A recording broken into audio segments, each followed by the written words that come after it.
tokkummaa keenya caccabsu jira asiin dhufeeti shawaadhaan mootummaan teessanii eeggadhaa jedhe jimma gad dhufeeti an ilma keessanii bashaashatti hin dhaladhee tokkummaa keenya daaku jira beekan idduu tanatti iluu dhiiseeti iluu irratti nama bobbaasaa jechuudha walloo hoggii gaafii gaafattu walloo kun hokkana isiniin jetti jee amaaratti qaceelchaa jechuudha tokkummaa oromoo kana diigee fitee jechuudha hararge gaddeebi hararge lixaa fi bahatti idda cabsaniiti achii booda maal godhe gosa seenee jechuudha barkun ala ilmaala 12 kun bar noolee fi ala beek ilmaan obboleeyyan afran qalloo beekan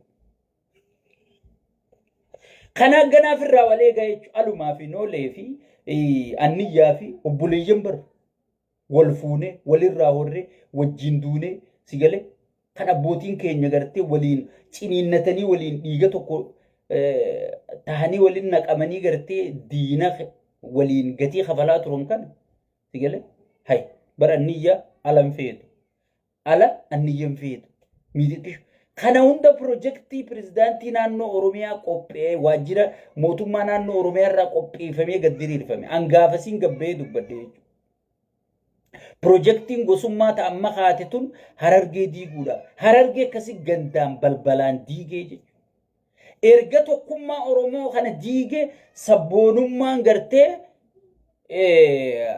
saba kana xiqqeessiti jee sabboonummaa irra bobbaasu eegalee akkam godhe seenaan oromoo seenaa qeenxeeti calii calanqoo asoosama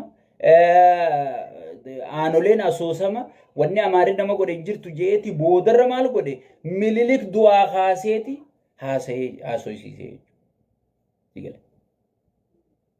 yaa obboleeyyan kiyya mee wohuma isinirra raawwatame kana guyyuu isinumattiin himaa mee jala deemaa laalaame kana hunda wanniin si haasa'uuf akka ati teessee hidhiif nyaattuumi akka ati qophooytee tokkummaa kee ka duraanii sanit deebitu gosummaa wal qooduu dhiiftee naannoo wal qooduu dhiiftee yoo wallaggaa du'e cinaassan hokkolee yoo walloo du'e muyyaaleen hokkolee akka dursanitti akka deebitu ufiin si haasa'u jira diinni kee guddaatu aangorra jira malee ilmi kee aangorra jiruun si himu jira ilmi kee aangorra jiruun si himu jira nuti yoo shawaan ka'ee aangoo dhugaa san harkate harargee harkate arsii harkate meemma namni ka shawaa buqqa'u jiru ni jira namni ka shawaa boo'u jiru ni jira namni ka shawaa maaster pilaanii irra fidanii biyya guutuu jala wanta godhu jiran ni jira sigale koriidarii jedhanii dura shawarratti hiiqmee kan eegale ilmaan shawaatiin obboleeyyan kee dhiiga kee isaanii mee naa himime mee maal harkatti mootummaa shawaatu maarree qabate baala gizeen isaanii maarree miitirqishoo jansii gale mee maal harkate uummanni keenya arrallee zabanyaadha amma waan maraattuu takka faata miilaan beekamti takka faadha way harkatte jettee naa himta siya sun farsoo fi daabboo quufnaan amaara kana gangalchinaan bakka bilisummaan isii hangasi maaliif mataan isaa hangasuma yaada siya qabeenya guddaa hangasuma beekaa jechuudha bishooftuun guutuun tan irraa gurguramte ilmaan obboleeyyan keenya kashawaa kanaa yoo mootummaan tasaanii taate maaliif beenyaan kafale shimallis ol bahee beenyaan hin jiru hin jenne akkana akkaata siin hin jenne waanuma xiqqoo wayyaaneen dura afaan nama diddibdu sanuu hin dhorkine mee oromoon maal harkatere balaatti dhufte malee maaltu oromoo dhufere kan oromoon ilma kiyya jee bira dhaabbatu kan oromoon ilma kiyya jee ilma kennee fi lolchiisuuf mee maal harkatere amma kan amaarri walitti qabee oofu jiru kun dilli amaarri walitti qabee oofu jiru kun harki guddaan harargee fi arsii fi jimmaa fi baalee jansi guutuun ijoolleen oofaa jirantu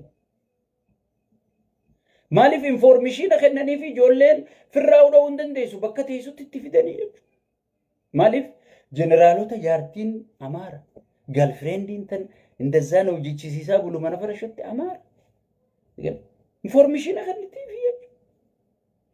halkan harka isarra baasaa bulteeti sagalee rikoordii gootee fi bakka akkasii jiran jetti itti geessiti jechuudha.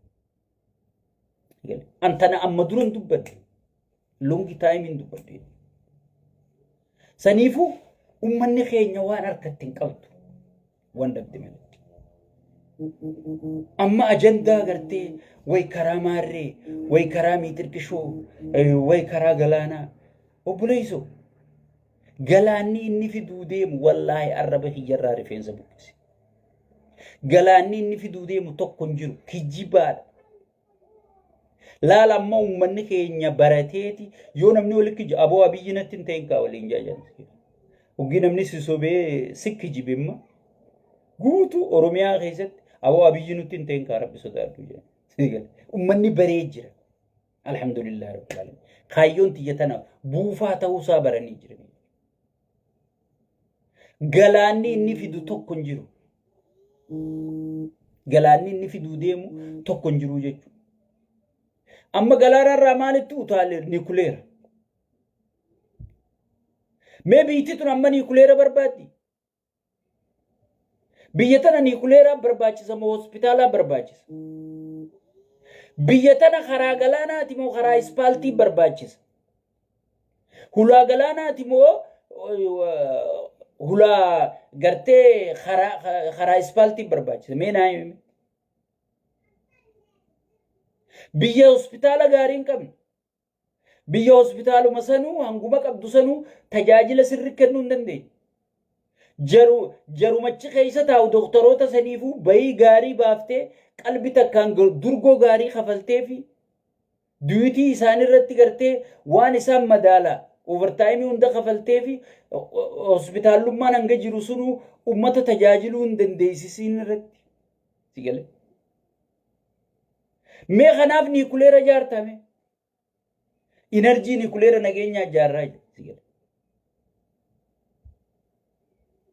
Mee karaadha moo mana barnootaati moo mana buufata fayyaati moo mee nikuleeraa duursame.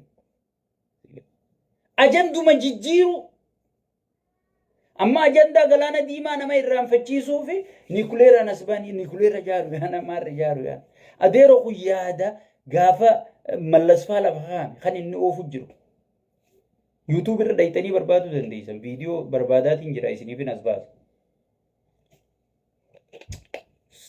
Wanni inni haaree fidee biyya tanaa wanna godhachuu hin jirtu. Saniifuu uummanni keenya nama maraatee wajji maraachuun isinirra hin jiru.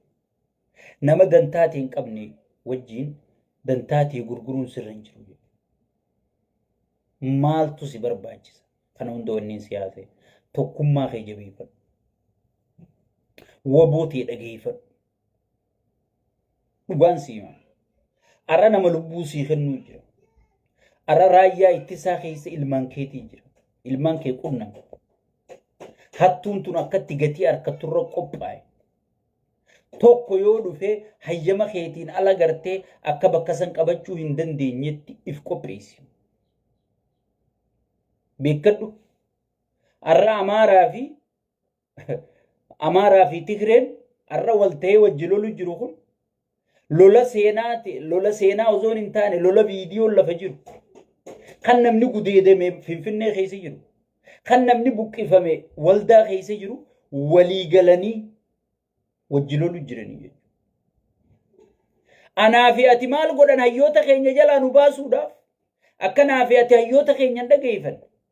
Akkanaa fi ati gartee waboo keenya dhageeffanne nu godhuuf maal godha bar diina seenaatii wajji gartee diina seenaatii wajji wal ta'aniiti diina seenaa lafa qabsiisuu deemanii diinni Abiyyi caalanii jira dhugatti.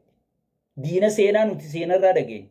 Diinummaa Abiyyi garuu ija teenyaan garree jechuudha. Diina ijaan garte moo kan diina seenaa dursa. Uummanni keenya wanni if gaafachuu qabu. Jarammoo hayyoonni isaanii akka wal ta'an irratti hojjetanii jechuudha. Warra hayyoota isaanii irratti olola oofullee if keessaa xaraganii jechuudha.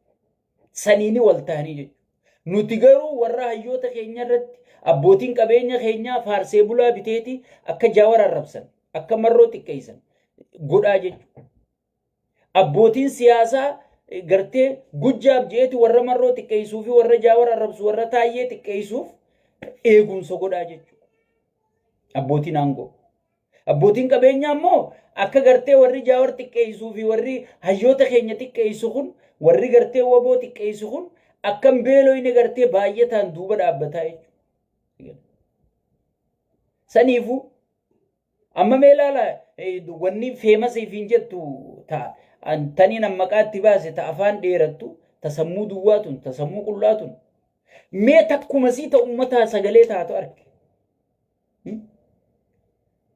Takkuma sii ta ummataa sagalee taatu maaliif ichii faayidaa harkatti warra PP deeggaruu biraayis faayidaa barbaaddi warra gartee mootummaa mormuu biraayis faayidaa barbaaddi isiin faayidaa isii jiddu galeessa godhattee deemti jechuudha. Amma maal eegalannumaatu dur bar nafxanyaa fi Oromoo wajji taphachuu deemu.